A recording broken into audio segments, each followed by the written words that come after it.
بسم الله الرحمن الرحيم Mehribon va rahmli Allohning nomi bilan boshlayman.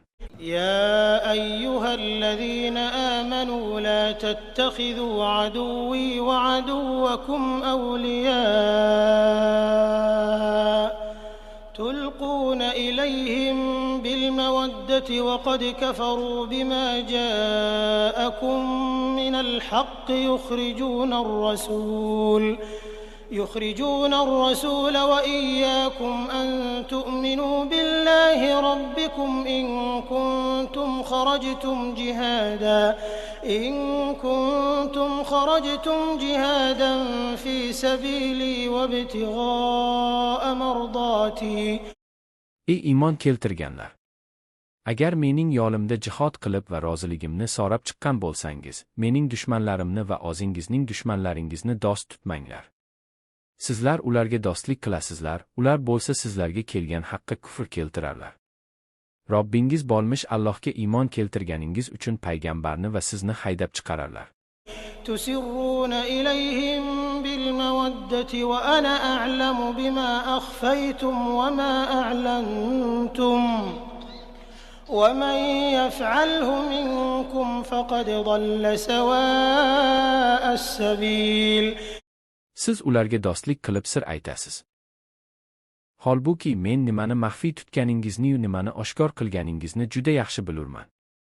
Oralaringizda kim o'sha ishni qilsa, to'g'ri yo'ldan adashgan bo'ladir. يثقفوكم يكونوا لكم أعداء ويبسطوا إليكم أيديهم وألسنتهم بالسوء وودوا لو تكفرون. Agar ular sizdan ustun kelsalar, sizga dushman bo'larlar va sizlarga qo'llari tillarini yomonlikla cho'zarlar. Va sizlarning kofir bo'lishlaringizni xohlarlar. لن تنفعكم أرحامكم ولا أولادكم يوم القيامة يفصل بينكم والله بما تعملون بصير. Qarindoshlaringiz va farzandlaringiz sizga hech manfaat bera olmaslar. Qiyomat kuni u zot oralaringizni bo'lur. Alloh nima qilayotganingizni ko'rib turguvchidir. قد كانت لكم أسوة حسنة في إبراهيم والذين معه إذ قالوا لقومهم إنا براء منكم ومما تعبدون من دون الله كفرنا بكم وبدا بيننا وبينكم العداوة والبغضاء أبدا حتى تؤمنوا بالله وحده إلا قول إبراهيم لأبيه لأستغفرن لك. Haqiqatda sizlarga Ibrohim va u bilan birga bo'lganlarda yaxshi o'rnak bor. Ular, biz sizdan va siz ibodat qilayotgan narsadan bezormiz, sizga kufr keltirdik. Endi toki yagona Allohga iymon keltirmagunlaringizcha oramizda doimiy adovat va kuchli nafrat paydo bo'ldi, dedilar. Magar Ibrohimning otasiga qarata, albatta sen uchun istig'for aytaman. إلا قول إبراهيم لأبيه لأستغفرن لك وما أملك لك من الله من شيء ربنا عليك توكلنا وإليك أنبنا وإليك المصير.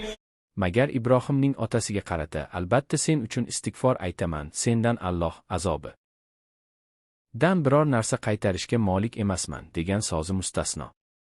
Ey Robbimiz, faqat senga tavakkal qildik, faqat sengagina qaytdik va qaytib boradigan joy ham faqat senginadir.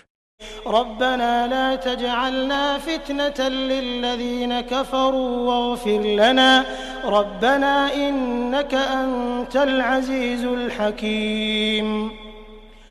Ey Robbimiz, bizni kofirlarga fitna qilib qo'ymagin va bizni kechirgin. Ey Robbimiz, albatta sen o'zing azizu hakimsan. لقد كان لكم فيهم أسوة حسنة لمن كان يرجو الله واليوم الآخر ومن يتول فإن الله هو الغني الحميد. Albatta kimning Allohdan va qiyomat kunidan umidi bo'lsa, shular uchun ularda yaxshi o'rnak bor edi. Lekin kim yuz o'girsa, Alloh behojat, maqtalgan zotdir. عسى الله أن يجعل بينكم وبين الذين عاديتم منهم مودة والله قدير والله غفور رحيم. Shoyatki Alloh sizlar bilan ular ichidagi dushmanlaringiz o'rtasida do'stlik paydo qilsa, Alloh qodirdir. Alloh kechiruvchi va rahmdildir. لا ينهاكم الله عن الذين لم يقاتلوكم في الدين ولم يخرجوكم من دياركم أن تبروهم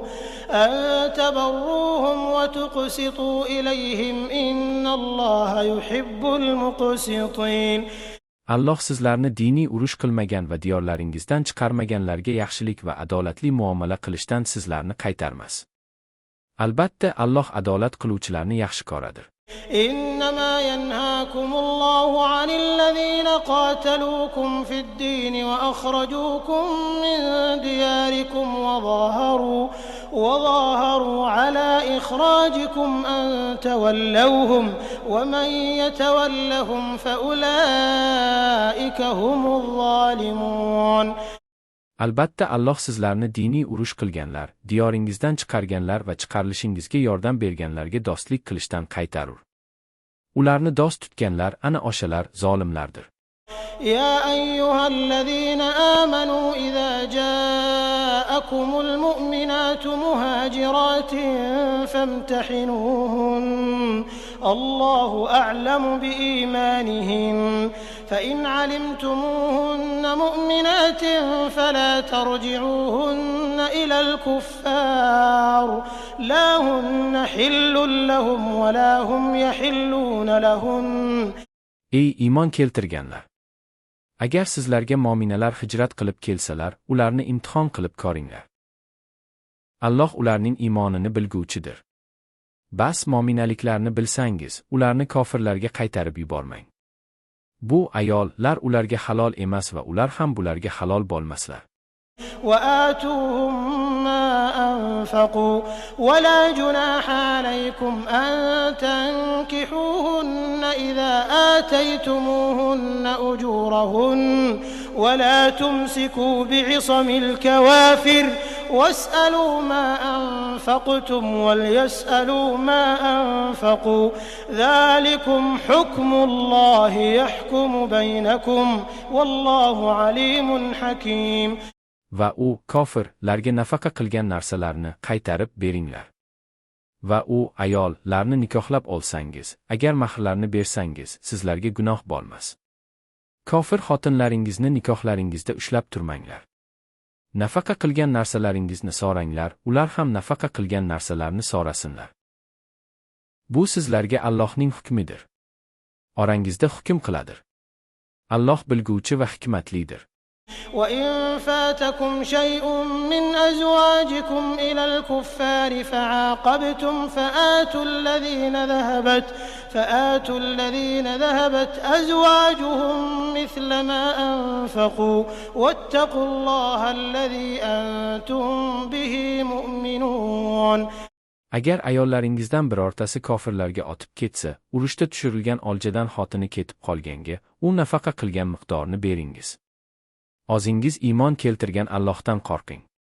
يا أيها النبي إذا جاءك المؤمنات يبايعنك على أن لا يشركن بالله شيئا ولا يسرقن ولا يزنين ولا يقتلن أولادهن ولا يأتين ببهتان يفترينه بين أيديهن وأرجلهن ولا يعصينك في معروف فبايعهن واستغفر لهن الله إن الله غفور رحيم. Ey Nabiy! Agar mo'minalar senga Allohga hech narsani shirk keltirmaslik, o'g'rilik qilmaslik, zino qilmaslik, bolalarni oldirmaslik, qo'llari va oyoqlari orasidan bo'xton toqib keltirmaslik va senga yaxshilik ishda isyon qilmaslikka bayat qilib kelsalar, ularning bayatini qabul qil. Va Allohdan ularning gunohini kechishni so'ra. Albatta Alloh gunohlarni kechiruvchi va mehribondir. يا أيها الذين آمنوا لا تتولوا قوما غضب الله عليهم قد يئسوا من الآخرة كما يئس الكفار من أصحاب القبور. Ey iymon keltirganlar! Allohning g'azabiga uchragan qavmni dost tutmanglar. Kofirlar qabr egalaridan umid uzganlardek, ular ham oxiratdan umid uzganlar.